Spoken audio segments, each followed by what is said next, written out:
That's the slogan of Blue and White Party leader Benny Gantz, the main challenger of longtime Likud Prime Minister Benjamin Netanyahu, as poll-weary Israelis prepare for their third national election in less than a year Monday. Despite significant developments since the September election, which produced a second straight electoral tie, there is little evidence that Mr. Gantz's level of concern will result in an appreciably different result after the votes are counted. The upshot: even with President Trump's long-awaited peace plan on the table, tensions in the region on the rise and Mr. Netanyahu's impending court date to face corruption charges, the Israeli political stalemate could endure. If polls are right, the conservative Likud party will win about 35 seats and the center-left Blue and White will receive slightly fewer. Neither party, it is safe to say, has a realistic hope of gaining a majority in the 120-seat Knesset, so the winner of the election will need coalition partners to form a government.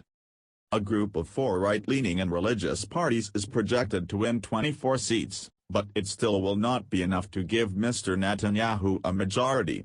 Mr. Gantz's path to power is similarly blocked, unless Likud can be persuaded to dump Mr. Netanyahu as part of a grand coalition deal.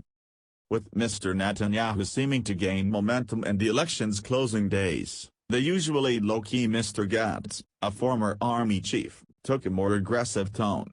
He insisted that Mr. Netanyahu was blocking political progress for purely selfish reasons. Netanyahu has ended his historic role from a political standpoint. Likud with Bibi cannot form a government, and without Bibi there's unity, Mr. Gantz told reporters recently, referring to the Prime Minister by his widely used nickname. But Mr. Netanyahu, a master campaigner despite his polarizing reputation, hit back. He mocked Mr. Gantz for declining a one-on-one debate and said the soft-spoken former head of the Israel Defense Forces can barely get through a TV interview. Israel has been in a state of paralysis since the first election in April, and nearly a third of Israelis polled expect an unprecedented fourth election. Since Mr. Trump rolled out his deal of the century in January, Mr. Netanyahu promised to annex parts of the West Bank, the area Israel conquered in 1967. He told a rally in Beit Shemesh last month that when we win, we will extend sovereignty over all the Jewish communities in Judea and Samaria, the Hebrew biblical term for the West Bank. But the government has not started major annexations of Palestinian-claimed land as laid out in Mr. Trump's plan. Washington reportedly pressured Israel not to act before the election to avoid provoking the Palestinians. Mr. Gantz has accused Mr. Netanyahu of a hate crime against democracy with his attacks on the corruption investigation and the justice system.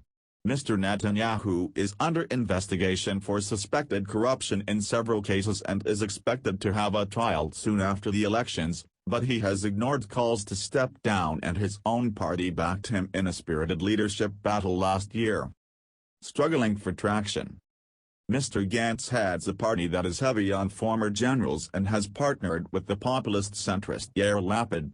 But the anti-Netanyahu coalition struggled to increase its Knesset share in the first 2 elections and did not attract enough allies to form a coalition government.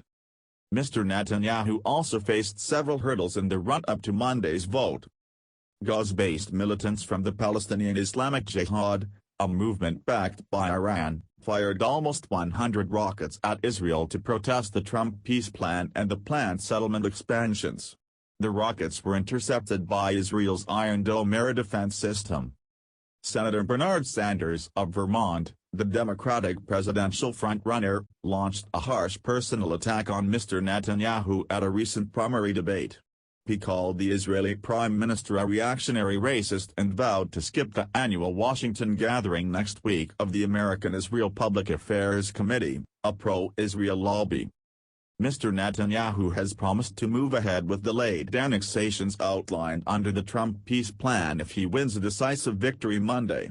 Mr. Gantz said he favored negotiations with the U.S. and Palestinians over unilateral action.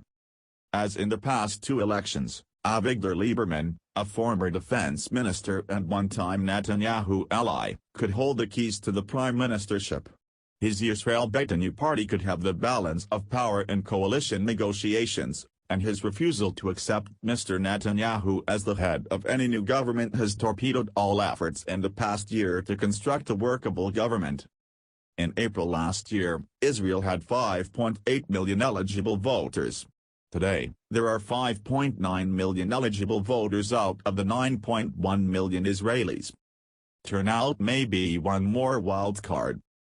Israel is one of the first countries to hold a major national election since the coronavirus crisis emerged in China and quickly spread around the globe. Fears of the virus, which has infected several Israelis, may keep as many as 400,000 Israeli voters home, reports warn. Perhaps reflecting the fatigue of the electorate, the parties have toned down visible campaigning. Few posters have hung on city walls, and fewer cars have been blaring electoral messages and campaign songs. The key question on Monday may be which side, the No More Netanyahus or the Only Bibiers, makes the greater effort to actually turn up and vote, author and journalist David Horowitz wrote in the Times of Israel. And that will at least partially depend on which of the two rivals, the desperately vigorous Netanyahu or the insistently understated Gantz, is better able to inspire them to do so.